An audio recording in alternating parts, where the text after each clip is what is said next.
좀 전에 읽은 말씀을 가지고 오늘 말씀은 참된 믿음이 있어야 진정한 감사가 나온다라는 제목으로 하나님의 말씀을 나누겠습니다. 초등학교 저학년 시험 문제에 이런 문제가 나왔습니다. 이웃집 아주머니께서 사과를 가져오셨습니다. 이럴 때 어떻게 해야 되나요? 답은 뭐죠? 네, 감사합니다 였습니다. 근데 어떤 초등학생이 이런 답을 적었습니다. 뭐 이런 걸 다 라고 적었어요. 현대인들이 잃어버린 것이 있다면 그것은 바로 감사라는 단어일 것입니다. 여러분 오늘 이렇게 교회에 나오시는데 마음속에 와 정말 감사하다 그런 마음이 있으세요? 예, 한 5명 아멘 하시네요. 정말 하루를 살면서 와 정말 오늘 너무 감사한 날이야. 아내를 바라보면서 와 내가 어떻게 하다 이런 아내를 만났지? 와 정말 감사하다. 이런데 똑같은 말이지만 내가 어쩌다 이런 와이프를 만났지? 뭐 그렇게 하기도 해요. 우리가 인생을 살면서 마음속에 감사가 정말 넘치는 삶, 우리는 그 사람을 다른 말로 말하면 행복한 사람이다 라고 말할 수 있을 거예요. 그렇죠? 혹시 마음에 원망이 있고 불평이 늘 가득한데 돈은 많아요. 출세도 했어요. 가진 것도 많아요. 근데 늘 원망이 있고 불평이 많은 사람이에요. 근데 우리가 그 사람을 가리켜서 야, 저 사람은 정말 행복한 사람 이렇게 말하지는 않죠. 근데 가진 것도 없어 보이고 별로 저 사람이 나보다 더 잘난 것도 없는 것 같은데 그 사람의 마음 가운데는 늘 감사가 있어요. 여보 고마워. 오늘 찌개 최고야. 야 애들을 보면서 야 니네 애들을 볼 때마다 아빠는 늘 감사가 넘쳐. 이렇게 잘 자라줘서 고마워. 이런 감사의 언어가 많은 가정을 우리는 행복한 가정이라고 말할 겁니다. 행복한 교회도 바로 그런 교회죠. 감사가 넘치는 교회. 주일날 예배하러 오는 이유는 우리가 감사로 하나님을 예배하러 나오는 거 아니겠습니까? 아멘이십니까? 그런데 여러분의 얼굴을 보면 감사하는 표정이기보다는 참 한 주간 많이 힘드셨던 것 같아요. 옆 사람 얼굴을 쳐다보세요 한번. 그 사람 얼굴을 한번. 자, 그 얼굴이 지금 감사가 넘치는 얼굴이에요? 좀 많이 인생이 좀 힘드셨나 보다. 그런 얼굴입니까? 여러분 우리가 감사가 넘치는 인생을 저는 그 사람들의 인생을 그리스도인의 인생이라고 말합니다. 이 그리스도인의 인생은 감사가 넘쳐요. 성경에서 우리에게 범사에 감사하라 이런 얘기를 합니다. 그게 그리스도인의 삶이에요. 그래서 한 해 이 추수감사절에 저와 여러분의 마음 가운데 오늘 뭘 감사할까 생각했을 때 우리도 만약에 믿지 않는 사람들처럼 내가 원하는 결과가 이루어졌을 때만 감사거리를 찾으셨다면 올해 그 어느 때보다도 경제적으로 많이 힘들었다고 해요. 그리고 아마 수능 보고 나서 막 시험을 잘 본 애들보다는 그렇지 않은 아이들이 더 많았을 겁니다. 그 때문에 감사할 제목보다는 감사 어떻게든 해봐야지 이제 이런 게 되는 거죠.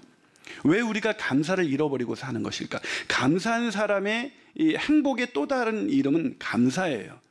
그러니까 행복한 사람, 그 사람을 다른 말로 하면 감사가 넘치는 사람.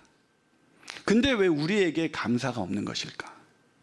그 감사가 없는 이유는 오늘 성경이 우리에게 진정한 믿음이 없기 때문이다라고 말하고 있습니다.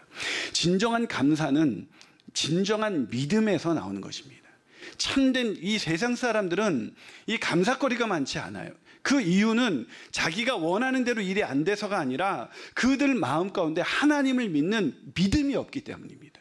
그런데 안타깝게도 교회 다니는 사람들 중에서도 이 감사거리가 넘치는 사람이 별로 없다는 것입니다. 진짜 아이러니죠.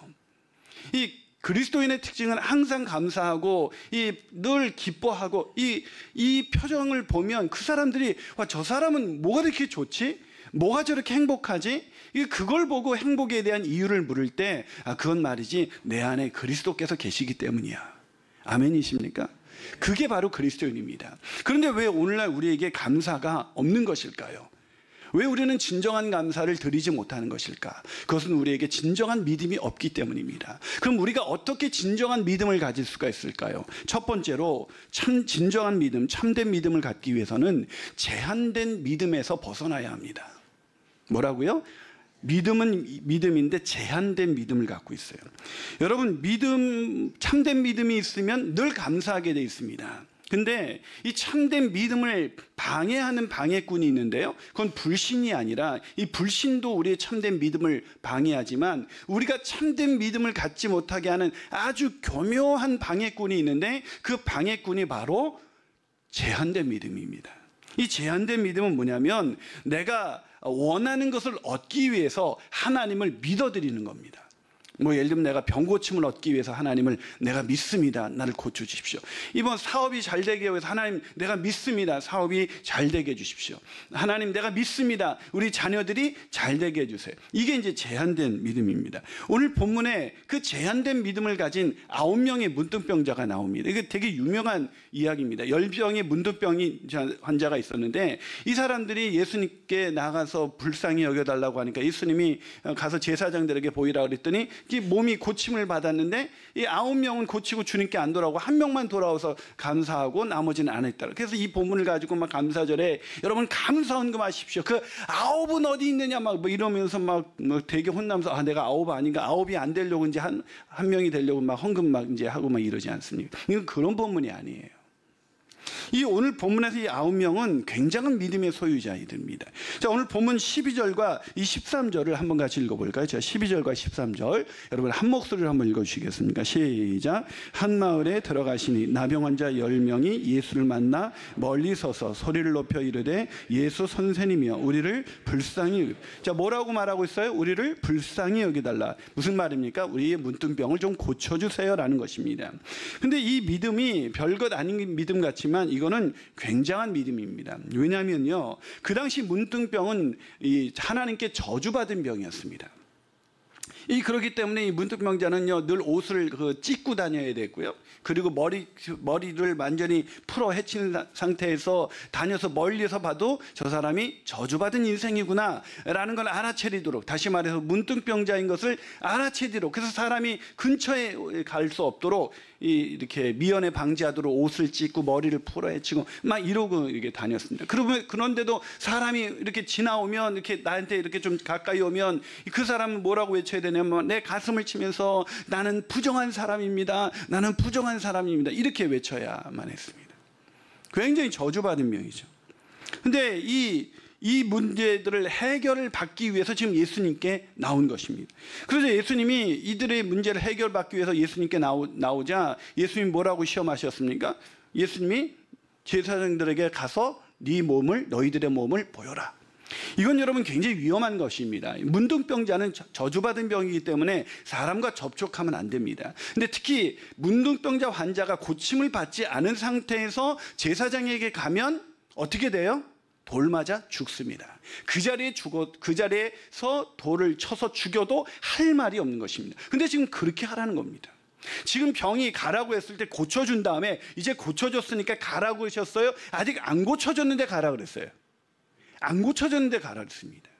이건 네 목숨을 걸고 가라는 겁니다. 내가 진짜 네 소원을, 네 원함을 해결해 줄 수 있다고 믿냐? 그럼 너 목숨 걸 수 있니? 네 목숨 걸고 가서 제사장들에게 보여. 근데 이 사람들이 어떻게 했습니까? 가다가, 오늘 본문에 보면 가다가 이들이 고침을 받았다고 성경은 기록하고 있습니다.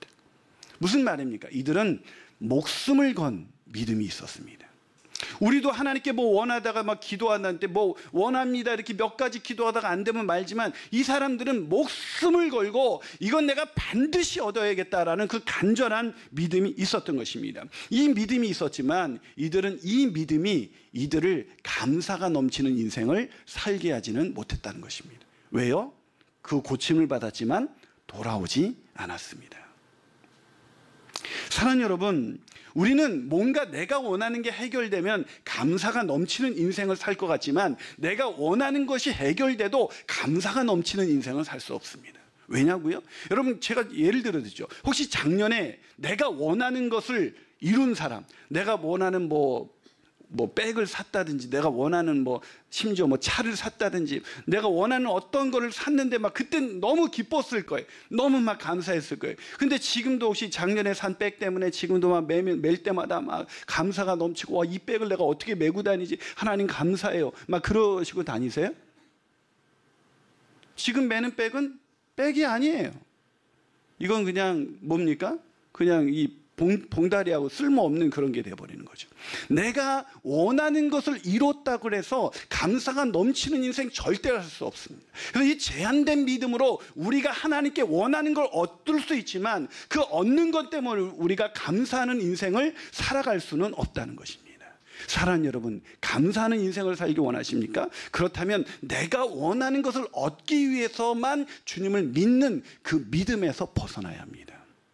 한 발 더 나가서 우리가 어떻게 참된 믿음을 가질 수 있을까요? 그것은 참된 믿음의 대상인 예수님을 제대로 알아야 합니다.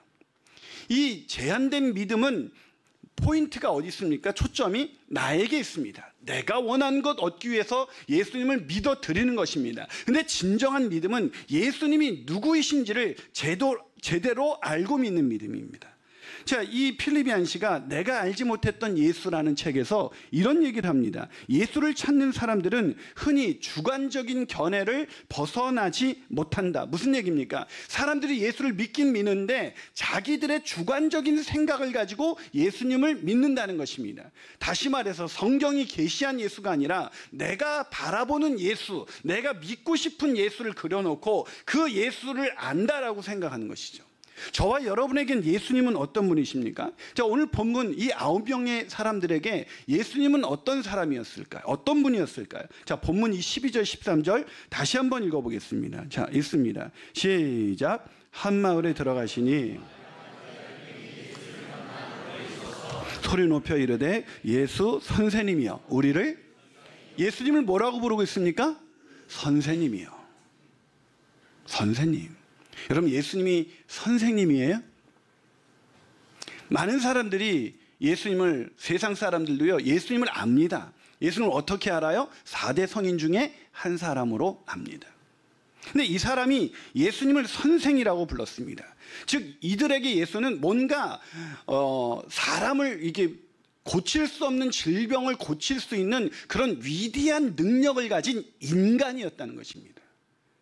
그러나 성경은 이 예수님이 바로 하나님이시다라고 우리에게 말씀하고 있습니다. 아멘이십니까? 예수님은 하나님이십니다. 그런데 이들은 예수님이 위대한 자신의 문제를 해결해 줄 수 있는 한 인간이라고 본 것입니다. 그런데 그렇게 10명이 가다가 고침을 받았는데 그 중에 한 명만은 돌아와서 예수님께 이런 행위를 합니다. 자, 16절 한번 읽어보겠습니다. 16절 읽어봅니다. 시작. 예수의 발 아래 엎드려 감사하니 그가 사마리아인이다. 자, 사마리아 한 사람이 돌아와서 뭐 했어요? 발 아래 엎드려서 감사했다. 여러분, 이것이 중요합니다. 여기서 감사했다는 단어보다 더 중요한 단어는 엎드렸다는 단어입니다. 왜냐하면 이거는 월십이라는, 영어 단어로 치면 월십이라는 단어를 사용하고 있습니다. 경배했다는 것입니다. 여러분, 제가 여러분을 뭔가 도와줬다고 해서 저를 경배하진 않습니다. 지금 표정이 네가 날 언제 도와줬냐 뭐 그런 표정이, 예를 들어서 그러는 거예요. 제가 여러분을 이렇게 도와줬을 때 여러분이 뭐 경배합니다. 목사님, 김 목사를 경배합니다. 이런 사람은 아무도 없습니다. 그렇죠? 고맙습니다. 뭐 이 정도 할 수 있죠. 그런데 이 왜 한 문둥병자가 왜 돌아와서 엎드려 경배를 했을까요? 이 문둥병자가 가다가 깨끗함을 받았습니다. 그 순간 이 문둥병자가 깨닫습니다. 왜죠? 이 문둥병은, 그 당시 유대인들은 이 문둥병은 고칠 수 있는 병이 아닌데 메시아가 오시면 고칠 수 있다는 그 사실을 알고 있었습니다. 근데 뭐가 고침을 받은 것입니까? 지금 문둥병을 고친 것입니다. 그것도 말씀 한마디로 고친 것입니다. 그 순간 이 병자는 자기가 고침을 받았다는 것보다 더 놀라운 사실을 발견하게 됩니다. 내가 원하는 것을 얻었다는 것보다 더 놀라운 사실은 뭐냐면 이분이 바로 하나님의 아들 메시아이시구나, 그리스도이시구나, 나의 구원자이시구나, 나의 주님이시구나 라는 것을 깨달은 것입니다. 여러분, 교회 와서요, 병 고침을 받고 내가 원하는 것이 이루어져도요, 그 사람 예수 안 믿습니다. 저희 아버지가요, 저희는 불교 집안인데 우리 아버지가 예수 믿을 때까지 굉장히 오랜 시간이 걸렸습니다. 우리 집에서 제가 처음 예수 믿게 됐는데요, 우리 아버지한테 예수 믿어라 그랬더니 이 예수 믿는 사람한테 사기를 당했거든요.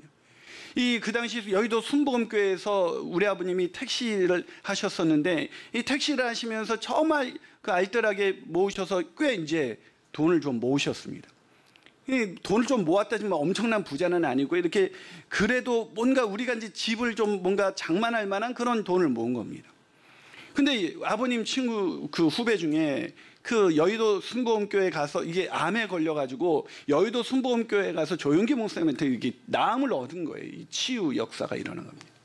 근데 그 사람이 이제 새 사람이 되었다면서, 근데 이제 그 전에 치료하다가 다 돈을 날려가지고 이제 돈이 하나도 없으니 형님 나 한 번만 도와주면 내가 꼭 갚을게요. 그래가지고 아버님이 그렇게 모아뒀던 돈을 다 해서 그 사람이 택시 한 대를, 그 당시 이 택시 한 대를 살 수 있는 돈을 빌려줬습니다.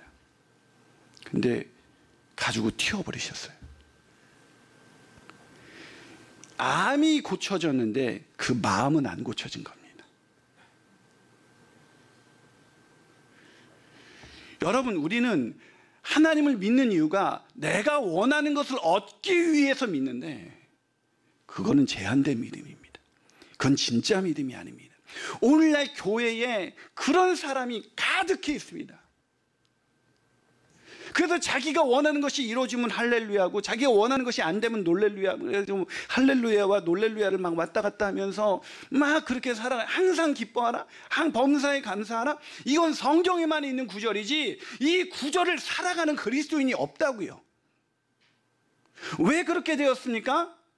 원하는 것이 이루어지지 않았기 때문에 그런 것이 아니라, 참된 믿음, 예수가 누군지, 예수가 내가 원하는 것을 들어주는 그런 램프의 진이처럼, 내가 원하는 것, 마치 도깨비 방망이처럼 내가 원하는 소원을 들어주시는 어떤 초인적인 능력을 가지신 분이라고 생각했지, 그분이 바로 나의 구원자이시다, 나의 죄를 위해서 이 땅에 오셔서 나를 대신해서 십자가에서 죽으시고 부활하신 주님이시다라는 이 믿음이 없는 겁니다.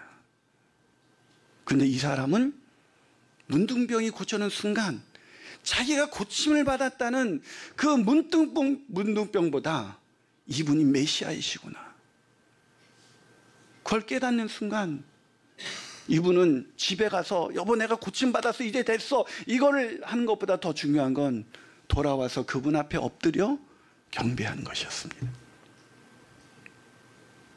사랑하는 여러분, 진정한 감사를 드리고 싶습니까? 예수님이 나 같은 죄인을 위해서 이 땅에 오셔서 나를 대신해서 죽으시고 부활하신 주님이시다, 그분의 나의 그리스도이시다, 그것이 믿어지는 사람에게는 감사가 끊이지 않는 거예요. 그런 인생 살게 되시길 축원합니다.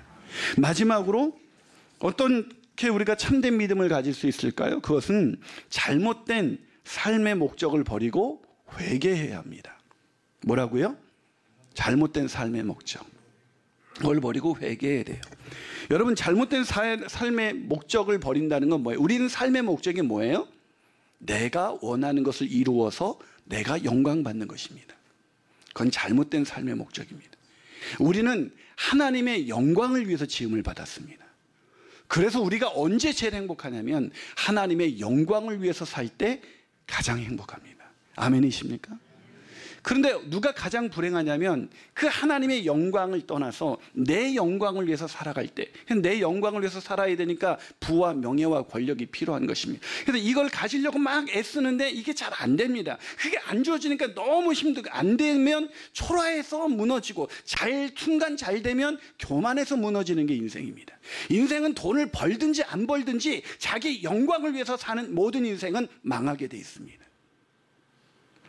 여러분, 제한된 믿음과 참된 믿음의 차이를 제대로 아셨죠? 제한된 믿음은 내가 원하는 것을 얻기 위해서 예수님을 믿는 것이고, 참된 믿음은 예수가 누구인지 제대로, 나의 죄를 대신해서 이 땅에 오셔서 나를 대신해서 십자가에서 죽으시고 사흘 만에 부활하셔서 나의 구주가 되시고 나의 주님이 되신다는 걸 믿는 것이 참된 믿음입니다.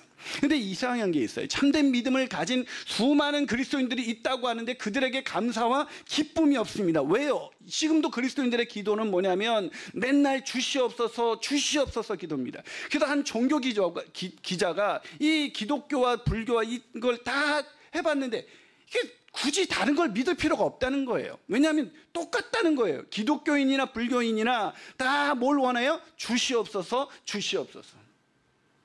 여러분, 우리의 기도 중에 이번 한 주간 여러분의 기도 중에서 주시옵소서라는 기도가 많습니까? 올 한 해? 아니면 하나님 감사합니다, 하나님 은혜 감사합니다, 이 기도가 더 많습니까?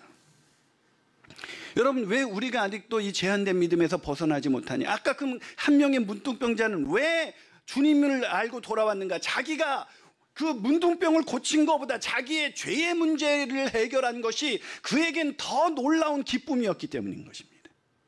여러분, 인간이 망가지는 건 돈이 없어서 망가지는 게 아니라 이 죄 때문에 망가지는 것입니다. 죄는 아담과 하와가 선악과를 따먹은 것은 절도죄가 아니라 내가 하나님과 같이 될 수 있다는 것 때문에, 너 이거 따먹으면 네가 하나님같이 돼서 눈이 밝아서 하나님같이 될 수 있을 거야, 그래서 따먹은 것입니다. 그래서 죄의 본질은 절도죄, 간음죄, 시기죄 뭐 이런 게 이 죄의 본질이 아니라 그건 죄의 열매들이고요. 죄의 본질은 내가 하나님이 되는 것입니다.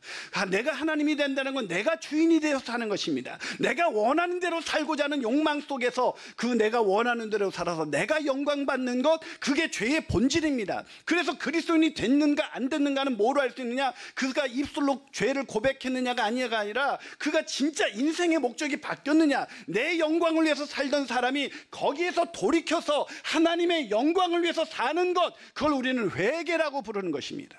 그런데 여기서 돌이키지 않고 여전히 교회는 나오는데 자기의 영광을 위해서 사는 사람은 절대로 감사가 넘치는 인생을 이 땅에서는 맛볼 수가 없는 것입니다.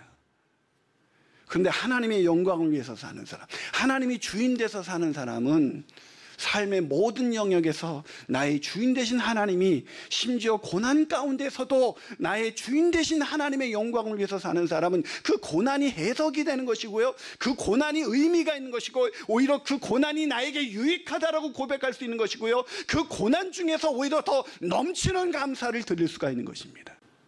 우리는 죄와 허물로 인해서 죽을 수밖에 없는 존재인 겁니다. 그런 우리를 위해서 아들을 십자가에 내어주신 그 한 분으로 인해서 우리에게 터져 나오는 감사가 끊이지 않는 것. 그래서 참된 믿음을 가진 사람만이 진정한 감사를 드릴 수가 있습니다.